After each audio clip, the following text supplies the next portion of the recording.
హైదరాబాద్ లో హైడ్రా కూల్చివేతలను అభినందిస్తున్నామన్నారు కుకట్పల్లి ఎమ్మెల్యే మాధవరం కృష్ణారావు. రాష్ట్ర వ్యాప్తంగా హైడ్రా కూల్చివేతలను విస్తృతపరచాలని ప్రభుత్వాన్ని కోరారు. అక్రమ నిర్మాణాల కూల్చివేతలతో పాటు వాటికి పర్మిషన్ ఇచ్చిన అధికారులపై కఠినంగా చర్యలు తీసుకోవాలన్నారు. బిల్డర్ల నుంచి ఇండ్లు కొనుక్కున్న సామాన్య ప్రజలు నష్టపోకుండా చూడాలన్నారు ఎమ్మెల్యే కృష్ణారావు. క్షేత్రస్థాయిలో అధికారులు పర్యటించి అక్కడి ఇబ్బందులు తెలుసుకుని చర్యలు తీసుకోవాలన్నారు. ఎక్కడైతే చెర్లు కబ్జా గురైనటువంటి ఆలోచన ఉంది కాబట్టి ముఖ్యమంత్రి గారి గతం నుంచి నడుస్తూ ఉంది.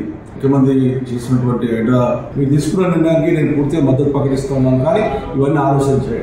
ఇవాళ మా దగ్గర బోయిన చెరువు ఉంది, బోయినపల్లిలో. అక్కడ సుమారు 40 సంవత్సరాల కిందనే కట్టుకున్నారు. అక్కడ 40 సంవత్సరాల ఎస్సీ కానీ మొత్తం ఎస్సీలే ఉంటారు. కట్టుకున్నారు, వాళ్ళకి అన్ని ట్యాక్స్లు ఉన్నాయి, అన్నీ ఉన్నాయి. మరి ఇలా మీరు నోటీసులు ఇచ్చారు. మరి అలా పరిస్థితి ఏంటి? మరి 40 ఏళ్ల కింద కట్టుకున్నటువంటి పరిస్థితి ఏంటి? ఇవాళ వచ్చేసి బీద ప్రజల మీద నోటీస్ వేయడం వల్ల దానికి ఏం చేశారు? మీరు గుడికి కూడా మీరు ఇలా మన నోటీస్ ఇచ్చారు. కానీ గ్రేవ్ యార్డ్ కూడా మీరు నోటీసులు ఇచ్చారు. ఆశ్చర్యం ఏంటంటే ఓ టెంపుల్కి ఇచ్చారు నోటీస్. అంటే టెంపుల్లకు ఇవ్వచ్చా? ఎంటేలు అందులో ఉన్నటువంటి 40 ఏళ్ళ కింద ఉన్నటువంటి టెంపుల్ ఇది. ఆ టెంపుల్కి ఇచ్చారు. మీరు మున్సిపాలిటీ బిల్డింగ్ కట్టారు, జిహెచ్ఎంసీ బిల్డింగ్ కట్టారు. మరి దాని పరిస్థితి గ్రేవ్ యార్డ్ ఉంటుంది. చెర్లలో చాలా మటుకు పాపం పెద్దలు ఉన్నప్పుడు చాలా మటుకు చెర్ల పక్కకే గ్రేవ్ యార్డ్ పెట్టారు, వాళ్ళు కట్టారు. దాని కూడా నోటీస్ ఇచ్చారు. మరి ఇవన్నీ తీస్తే ప్రజలలో ఏ రకంగా బాధపడుతున్న ఆలోచన చేసుకోమని చెప్పి నేను హైడ్రా కమిషనర్ గారికి, అదేవిధంగా ముఖ్యమంత్రి గారు కూడా మీ ద్వారా నేను విజ్ఞప్తి చేస్తా ఉన్నా. ఖచ్చితంగా దీన్ని చేసే పని నేను పూర్తిగా ఒక శాసనసభ్యునిగా నేను